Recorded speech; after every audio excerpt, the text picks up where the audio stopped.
So you've had an interesting ride, but you're still on the ride and you're still teaching dance and you have new shows. So you are a cat with 9 lives.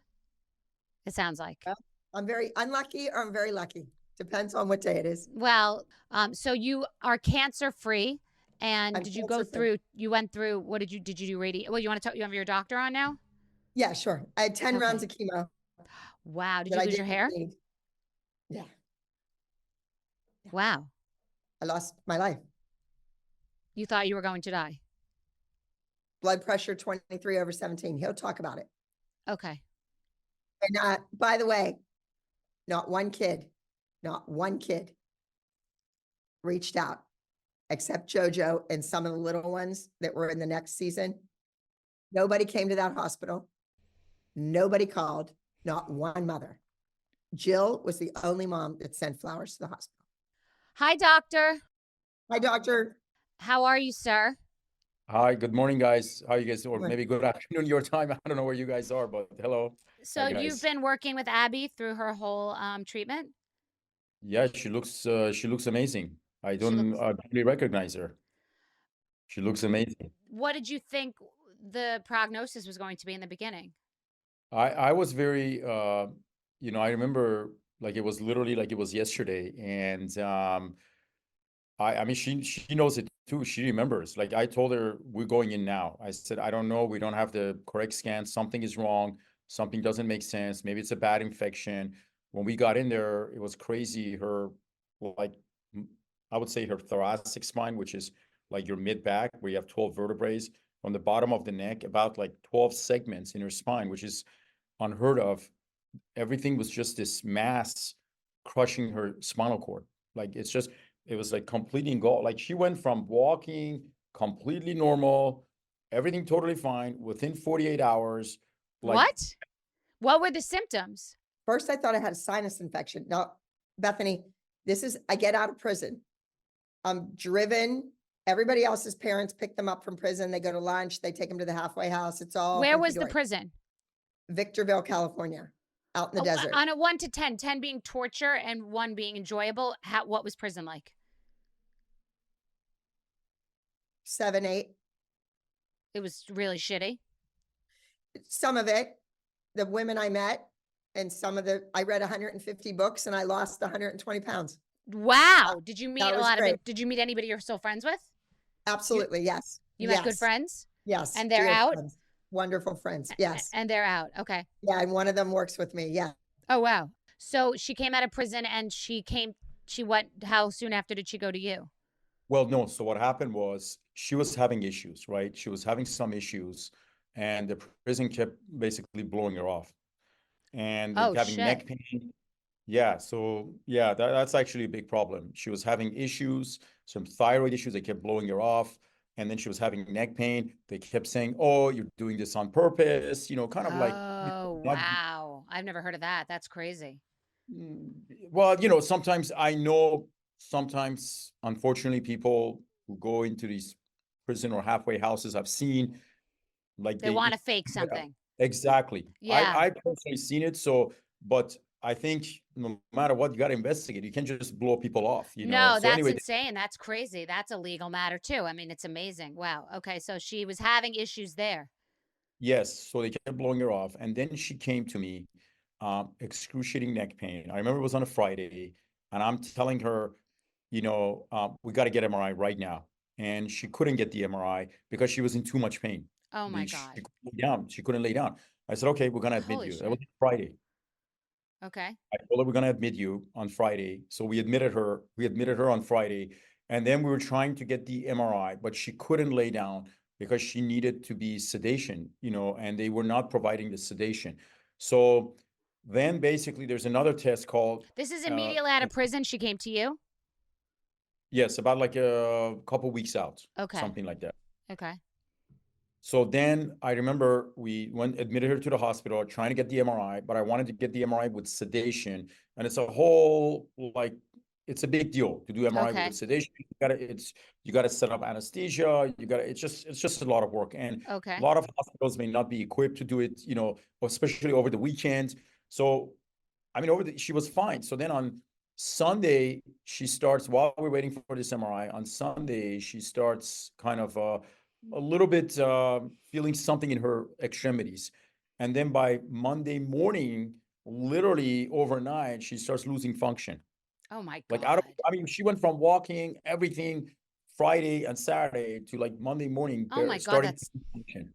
that's horrifying. Yeah. So then I was like, we got to do this test called the CT myelogram. CT myelogram is a pretty invasive test. And, you know, it wasn't the ideal, but we had to have a choice. So we thought about transferring her to Maine Cedars. But we did a CT myelogram. When the results came back, I remember the radiologist like came running to me. He's like, it was like at, I don't know, 9 o'clock at night, 8 o'clock. Like, I don't know, something is wrong. Like the whole spine, like this whole segment is blocked. Oh Like the my dye God. is not going through. So I'm thinking this is infection. Oh my God. I said, we don't have time, because if we did not take her to surgery, she did not have time like to go get MRI at another facility. She would have been, I mean, her blood pressure was going down and we are going to lose her. I was like, we're going to surgery now. So It's my like, blood pressure was 23/17. yeah. Holy I mean, shit. I'm getting like goosebumps right now, like talking about it. It's a little emotional.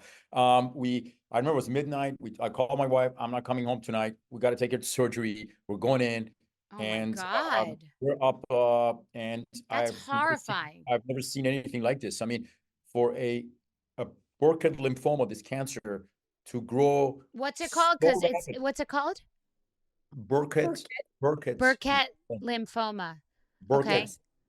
And It's today is such the rare. anniversary. You're saying it is rare. This thing, Burkitt lymphoma, is rare, or what she It's had very of it? rare. It's usually seen in young African American kids. Okay. That's where Africa. in Africa. Wow. So you Yeah. had to This then is do such a rare. 12 rounds of what is it? 12 rounds, 12 weeks? How does it 10. work? 10? So I was inpatient for 7 days, chemotherapy, dripping, spinal tap, Oh my God. lumbar injection, where they go up the bottom of your tailbone into your brain, where it goes Oh around my your brain. God. Who was So supporting you? Who was there? Family or friends, or who was with you? You were alone? every step of the way, that makeup and hair artist, Wow. a couple friends from Pittsburgh, and a friend from LA that I met at my dance studio, not one of the moms. Wow. Okay, so you were in the hospital for only 7 days? No. 7 days in, then Yeah. I was transferred on a gurney, laying down, to California Rehabilitation Institute, where I underwent physical therapy, occupational therapy, hand therapy. I was paralyzed from the neck down at this point. Oh my God. Were you what was your mental state, your emotional state? Well, I remember in the hospital, they told me I that mean, I for a kept dancer to waking be up paralyzed alone, that concept a alone. choreographer. Yeah. Yeah. A So dance so teacher. tell me again, you remember them telling So you? I remember them telling me that they tell me the story that I kept waking up saying, oh, well, thank God it's not cancer. Oh, well, just don't tell me it's cancer. And they kept waking me up telling me it was cancer. And I would go back to sleep and wake up saying no, because my mom total died of, delusional. yeah, my mom died of colon cancer and my dad died of esophageal cancer. So, and I was only 58. I never spent a night or 52. I never And spent a is night in the cancer hospital. genetic like that? If your parents have two different types of cancer, then you're likely, or it has nothing to do with it. It's unrelated. We'd have to Doctor. ask Dr. Pirro. I don't know. You know, I mean, no. I think there is a genetic component to everything. But I believe also, very importantly, we have the ability to modify our genes through what we do in our lifestyle. Yeah. Well, I didn't do that. So a lot of people think you're basically cursed by your genes and genetic. Some degree that's true, but I do believe that now we know with what's called functional medicine, and I believe through your environment and your lifestyle, you have the ability to modify your genes. You're saying through just eating well and exercise, through things you're taking, or what are you saying exactly? All of the above. There are a lot of, look, it's very multifactor. Gut health, we know through gut health and a very holistic approach, we have the ability to help modify our genes, and also don't exercise. And another key factor in all of this is controlling the stress in our environment, and also Mm. other things around us, like how much like metal toxicity, like the air you breathe in where you are, is there mold in there? Is there some heavy metal around? A lot of people are ingesting things around them. They're not Of even aware course. it's happening. Well, how So are my you obsessed everywhere you are? Because how do you live a life without thinking about everything like no, that? no, that's the point. I just said the stress is also the key thing, so to No, I'm me, saying the stress of thinking about every time you walk into a room, does this room have mold or metals or, no. I'm No, saying, you don't want to, like, I don't want to, like, let people know to think like that about it. You just want to be vigilant, you just want to be vigilant. You control what you can control, right? So yes, you control your nutrition, you can control your exercise, and, you control your emotions with the stress, where you meditate, whatever it is, you do yes. all of that stuff. I think you're going to be okay. I think you're going to be able to modify your genes. And for But example, you don't move next to the 3 Mile Chemical. Island. Right, right, right, right. right, No, right. I don't know why it's reminding me that, but Lisa Rinna got in trouble for saying something about like stress causes cancer or something, and like and like she got in I, actual trouble by the Cancer Society saying that's not scientifically true. I think it's not go true ahead, finish because that. 'Cause I'm just curious because I remember hearing her say that, which I've heard people say, and then she got like backlash for saying that. here's the deal. I went from the prison to the halfway house. Okay, I was there for 1 week and this happened. But before I saw Dr. Melamed, I went to 6 doctors in 10 days. 6. And you had been going and saying in prison that you were having pain. Yes. Go home, honey, and take it easy. You'll be fine. Oh my Then one God. doctor at an urgent care said, the first one I went to, because I thought I had a sinus infection, I needed a Z-Pack. I went to the thing and she knew me I had been there before. And she said, I think you're in a thyroid storm because you were taken off your thyroid medication and metformin for diabetes, cold turkey, cut off of it. Everyone had a different, And and then this doctor is the only person who took you seriously. yes. So, Amazing. but they had my blood work. She said, I've never seen blood results like this. It's nuts. Well, then why didn't you put me in an ambulance and send me to the hospital from the urgent care, you idiot? I might not be in a wheelchair if this would have happened. This is not reversible? You're in a wheelchair forever now? Well, Yeah, no. What are you why are you in a wheelchair specifically? because the spinal cord was damaged, and where it was damaged is most of it came back and some of it didn't. Like, So- I don't feel like if you put a hot frying pan on my thighs, I wouldn't feel it. Oh my God. So doctor, can this be repaired? Can this be rehabilitated? I think there's a possibility, because we know, like, literally, I just learned about it in Mayo Clinic. They have a patient on the stem cell who was spinal cord injury, paralyzed from neck down for 7 years. Patient is walking now. Wow. Okay. I was going to actually, I know we're coming on, so I was saving it, to tell. In Mayo Clinic right now, they're doing the stem cell. I mean, it's remarkable. So for someone who has quite a bit of function left, I think there's a good chance she can make good recovery. And the other issue I had is that I think her spinal cord was trying to make full recovery, but I think in my opinion, I'm sorry, but I think they went overkill with the chemo. They did too much. Overkill with the chemo, too And much. she was no cancer. She had no cancer. And I remember they kept giving her extra round.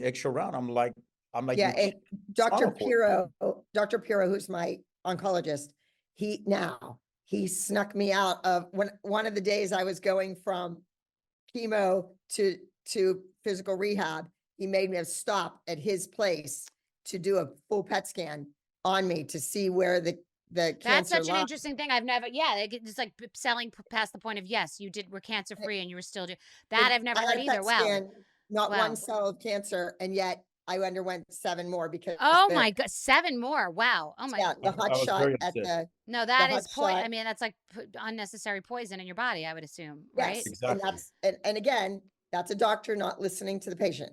Wow. How is your emotional state now? How is your mental, emotional state now? Your morale? Well, I live alone. I went from not being able to lift a fork up to living alone. I wish I could have full-time care to travel with me and everything, but that money's gone. A lot of attorneys in Pittsburgh. And I think that God, I think I lived. Okay. So I want to live. Good. You seem, You know, you I seem, want to. you seem positive, like you do. You Yes. you have a good attitude. You seem to have a good attitude. I don't know how long ago did you leave prison? In 2018. So you haven't had a normal life, quote unquote. Not that your life before was normal, but you haven't had a normal physical life in 6 years. Yes. And this is the anniversary Today? today, Of what? today of The when surgery. the surgery. Wow. Okay.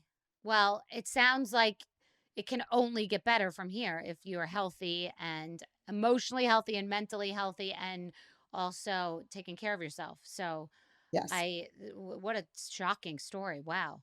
And Yeah. doctor, It thank you was so fun. much for coming on. And Abby, thank you for sharing the story. Wow. That's like a good cautionary tale for people to listen to their bodies. Yes, women, you know, I always say that women, you know, they take care of their husbands, they take care of their kids, they take care of their own parents. They don't take care of themselves. 100%. So that's a Yeah. cautionary tale about all these things, about the chemo, about what happened by not listening to your body and people not listening to you. And good on you to keep going to different doctors. Yeah, You'd be dead. you know, they let me out of a hospital and 11 hours I was back in an ambulance with the same symptoms. That's a lawsuit Unbelievable. right there. And feeling alone because you live alone. Wow. Yes, Well, yes. Abby, it was so nice to meet you, and thank you so much for being Thank you. open and having this conversation. There's so much more. There's so much more about the kids and the drama and the things I I'm want you to know. You sure. mentioned that you're friends with Sia. It was my dream to meet Sia. That never happened, but Sia saw the show. She was a fan of the Yes. show. Yes. She watched the kids and she reached out on social media. And Yes. they would have never even seen it if it wasn't for the social media girl that we hired that saw it and caught it. And I Crazy. put my job on the line. I quit. You kept saying, why didn't you quit? Why didn't you quit? I quit the show because they wouldn't let Maddie go. I quit. I said, you're done. Get out of my studio. We're done if you don't let this kid go do this video. Oh, So that's amazing. Well, then there you were did many, help her. many reasons. I quit many times for the kids. It was always on behalf of the children. They should remember that. But they were little, I guess. Who knows? Well, it seems like JoJo does, and she's Yes. on a trajectory. Well, amazing. Thank you so much. And thank you, doctor. Have a great day. Much. Thank you guys. Take care. Thank you, Bethenny.